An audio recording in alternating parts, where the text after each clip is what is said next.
Hello दोस्तों आप सबका आपके अपने चैनल में स्वागत है। आज हम बात करेंगे एक कहानी की जिसका नाम है ठाकुर जी। एक बार की बात है, एक संत जगन्नाथपुरी से मथुरा की ओर आ रहे थे। उनके पास बड़े सुंदर ठाकुर जी थे। वे संत उन ठाकुर जी को हमेशा अपने साथ ही रखते थे और बड़े प्रेम से उनकी पूजा अर्चना कर लाड लड़ाया करते थे। ट्रेन से यात्रा करते समय बाबा ने ठाकुर जी को अपने बगल की सीट पर रख दिया और अन्य संतों के साथ हरि की चर्चा में मगन हो गए। जब ट्रेन रुकी और सब संत उतर गए तब वे सत्संग में इतने मगन हो चुके थे कि झोला गाड़ी में ही रह गया। उसमें रखे ठाकुर जी भी वही गाड़ी में ही रह गए। संत सत्संग की मस्ती में भावनाओं में ऐसा बहे कि ठाकुर जी को साथ लेकर आना ही भूल गए।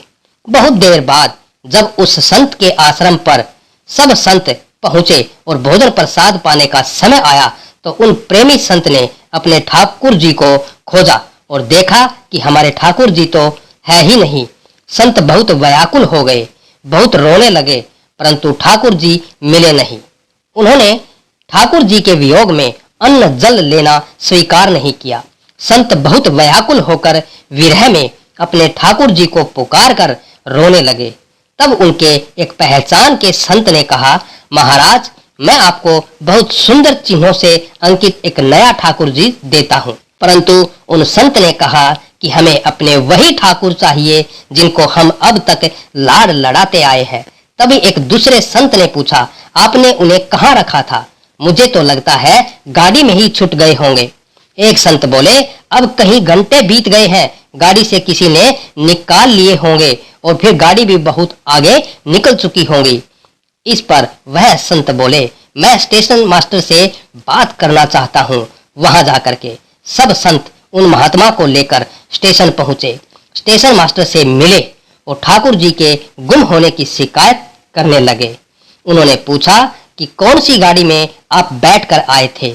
संतों ने गाड़ी का नाम स्टेशन मास्टर को बताया तो वह कहने लगा, महाराज, कई घंटे हो गए, यही वाली गाड़ी ही तो यहाँ खड़ी हो गई है और किसी भी प्रकार आगे नहीं बढ़ रही। न कोई खराबी हुई है न कोई अन्य दिक्कत है। कई सारे इंजीनियर सब कुछ चेक कर चुके हैं परंतु कोई खराबी दिखती नहीं है और गाड़ी आगे भी नहीं बढ़ रही है। महात्मा जी बोले, अभी आगे बढ़ेंगी, मेरे बिना मेरे प्यारे कहीं अन्यत्र कैसे जा सकते हैं? वे महात्मा अंदर ट्रेन के डिब्बे के अंदर गए और ठाकुर जी वहीं रखे हुए थे जहां महात्मा ने उन्हें रखा था। अपने ठाकुर जी को महात्मा ने गले लगाया और जैसे ही महात्मा जी उतरे गाड़ी आगे बढ़ने लगी। ट्रेन का चालक, स्टेशन मास्टर तथा सभी इंजीनियर सभी आश्चर्य में पड़ गए और बाद में उन्होंने जब यह पूरी लीला सुनी तो वे गदगद हो गए। उसके बाद वे सभी जो वहां उपस्थित उन सभी ने अपना जीवन संत और भगवंत की सेवा में लगा दिया। भगवान जी भी खुद कहते हैं, ना जाग मम पग धरे वही धरू मैं हाथ, सदा संग लाग्यो फिरू कभू न छोड़ू साथ। मत तोला कर इबादत को अपने हिसाब से, ठाकुर जी की कृपा देखकर अक्सर तराजू टूट जाते हैं। दोस्तों, आज की ये कहानी ठाकुर जी आपको कैसी लगी? अगर आपको कहानी अच्छी लगी है तो आप अपने इस चैनल को सब्सक्राइब करना, वीडियो को लाइक करना, शेयर करना और कमेंट करके जरूर बताना दोस्तों।